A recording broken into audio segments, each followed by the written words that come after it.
My NDE happened when I was a child, although I didn't remember it until after my brother died. I do not think that it is mere coincidence. I didn't get a chance to say goodbye to him. I wondered what my brother went through, so I simply typed in "what happens when we die" on Google, not knowing what to expect. I watched videos which popped up of these things called near-death experiences. I then started looking at one of a guy named Ian from New Zealand. I really was watching passively, to be honest, but then I focused on him seriously, long enough to take notice of his expressions. It was then that I realized, this guy is not telling a story, he's reliving it. His expressions were real. I became borderline obsessed by these videos, trying to see what my brother might have experienced. I figured if anyone would know, that it would be people that had caught a glimpse.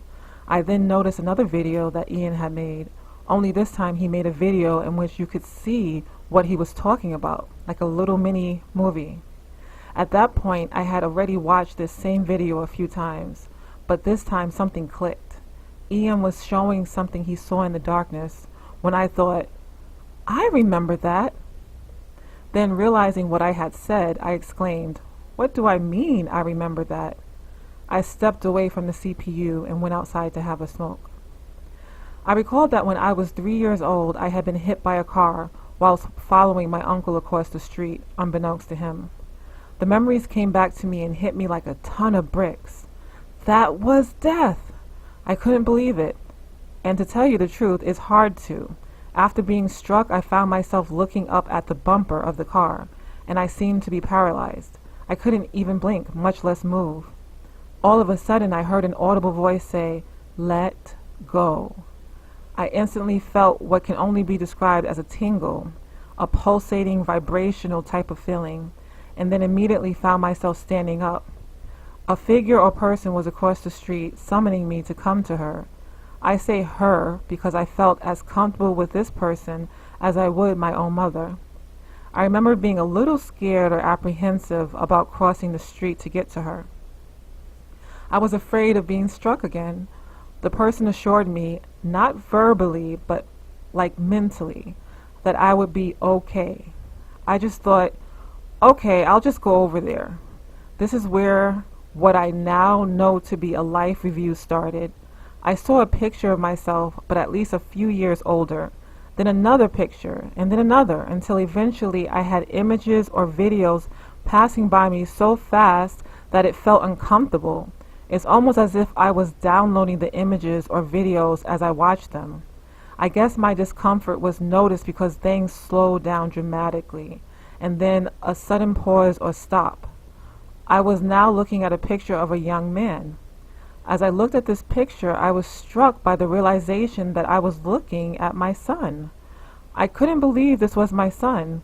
Here I was, 3 years old, looking at a picture of my son. Eventually things kept going, but at a much slower pace.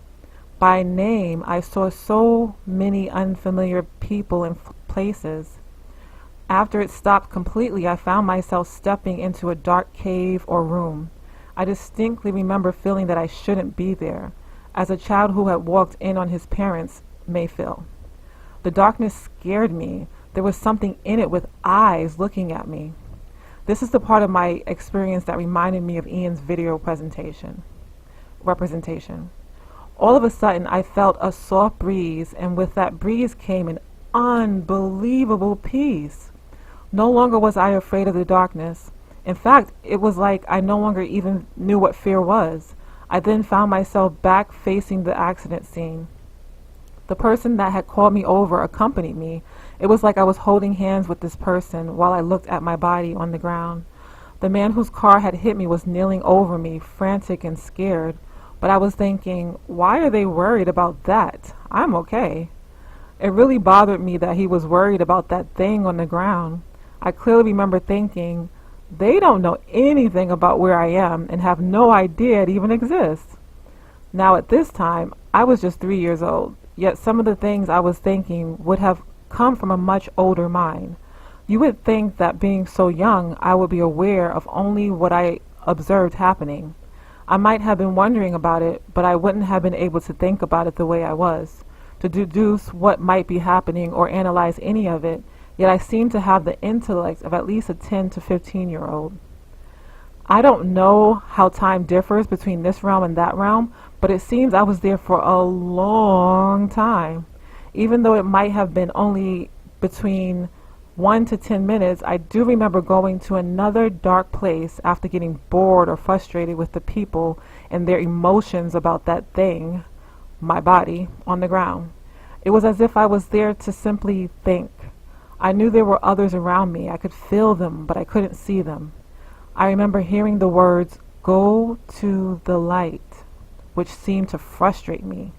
They were getting on my nerves with it, and I would have to say I was deliberately trying to ignore them. At some point, my mindset changed. I then felt myself moving or floating up and then talking to a person. Perfect is the only way to describe him. I cannot describe him totally because I could only see from his neck up, but I can describe his face. He was perfect in appearance, but what struck me the most was his eyes. His eyes were beautiful. The word beautiful doesn't quite do them justice, so I'll attempt to describe them for you.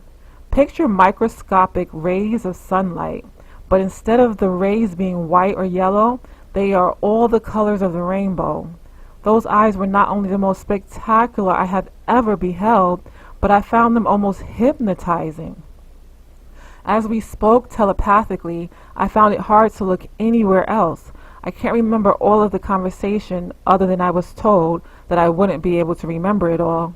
Actually, I was told I wouldn't remember the experience as a whole, which I found quite disturbing. Right before being sent back to my body, I was asked by him why I wanted to return. My original answer was that I wanted to help my mother raise my little brothers, which is amazing in itself, considering the fact that at the time my mother only had one of my 3 brothers and I. He started snickering and asked me the real reason I wanted to return. My answer this time was I wanted to leave the world a better place. To think I possibly lied to or tried to mislead Jesus or our higher self, knowing those eyes were not only looking at me, but seemingly right through me and into the depths of my soul. Yes, I do believe it was Jesus or our higher self, as I have come to understand. I know that when I started asking about my mother, I found myself rapidly being sent back to my body. All I was thinking was, no, no, no, but to no avail, until I was about 5 inches over my body, face to face, then instantly looking up at the bumper again. I do remember coming back to my body. It felt like I was being placed inside some kind of form made of heavy clay or into something hard but hollow, if that makes any sense at all, but it is the only way to describe it. I can describe it. The next thing I knew, my mother was picking me up. She placed me on her left shoulder. I do know I wasn't crying. In fact, that's the only part I could remember over the years. Whenever there was a conversation about the accident, I knew I hadn't been crying, but I couldn't remember the reason why. I only started crying when my mother had me in her arms, frantically checking me out, and she was crying. That scared me, and the peace that had come back with me, which was the reason I felt no need to cry, went completely away. I distinctly remember thinking, maybe something just happened to me. What was it? And that's when I started crying. I do know it felt like the whole thing took a lot longer than just a few minutes. In fact, if I had to equate it to an understandable time scale, I would have to say that every minute here is like a year there. One more thing. At some point during my experience, I believe towards the beginning, but correct timeline is kind of hazy, I was shown images and people that were foreign to me, and one particular picture that everything seemed to pause on. I was shocked looking at this picture because I understood him to be my son. Most people have a life review after they have lived their life, but in my case, I was looking at a life I hadn't yet lived. I was shown the complete life I would possibly lead. I say possibly because we all apparently have free will, making not only mine but everybody's future fluid and flexible. Yes, that would also include my brother's untimely demise.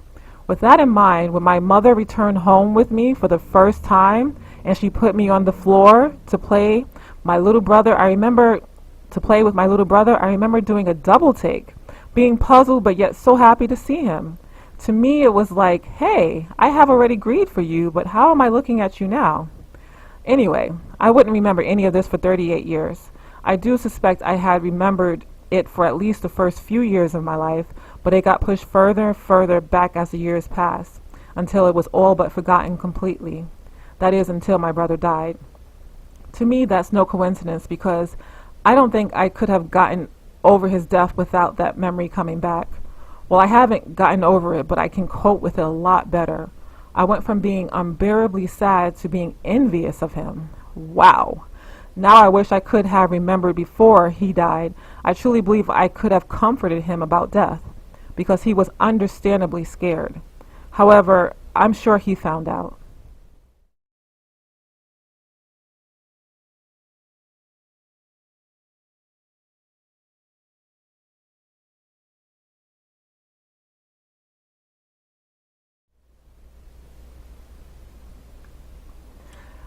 Question: is there anything else that you would like to add about your experience? Answer: since we last spoke, I had quite an experience at a hospital. I had been having excruciating bad headaches, and my mother convinced me to go to the hospital. I was given a CT scan. Whilst waiting for the results, I took a snooze. The nurse who had asked me the preliminary questions walked in with some pep in her step, woke me up, and told me to put on a hospital gown. She told me they had found blood. I was going to be taken upstairs, prepped for surgery, and the doctor would be in to talk to me in a second. While she was speaking, another nurse walked in and put something on my bed. I thought I knew what it was, but I asked anyway. She told me it was a defibrillator. The doctor who came in and told me that I had an aneurysm, As he was leaving, he said, "Good luck," like Dr. Gregory House of the TV show House might have, and looked at me like I was a dead man. After he left, I looked at my mother and could tell she was holding back tears. I'm sure she was thinking, "Not again," after losing my younger brother in August. For a second, I was a little happy, thinking I could go back to that peaceful place I had gone during my NDE. But I thought about my children and knew I wasn't ready to go yet. I asked my mother what she really thought about my NDE, and being brutally honest, she told me she thought I had made up this fantasy world because I couldn't deal with my brother's passing, which is the exact opposite of what my NDE did for me. It in fact comforted me.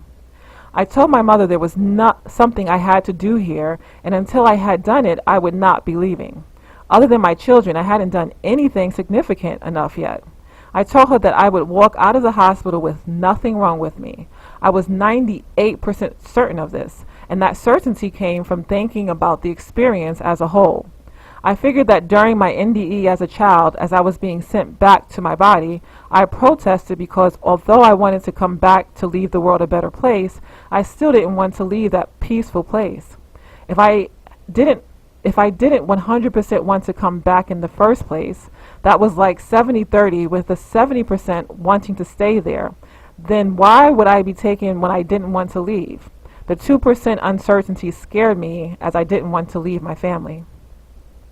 Whilst waiting in the ICU for the results of the second CT scan and other pre-surgery tests, I prayed because I didn't want to leave my children who were so young. I knew a byproduct of the answered prayer would be my mother being shown how real my experience was by having all my medical problems disappear. After that prayer, everything did go away. Every test was negative. Every one. The doctors were dumbfounded. I had also been told that I had a very high blood pressure, but this too was now normal. They gave me a spinal tap, which came back negative.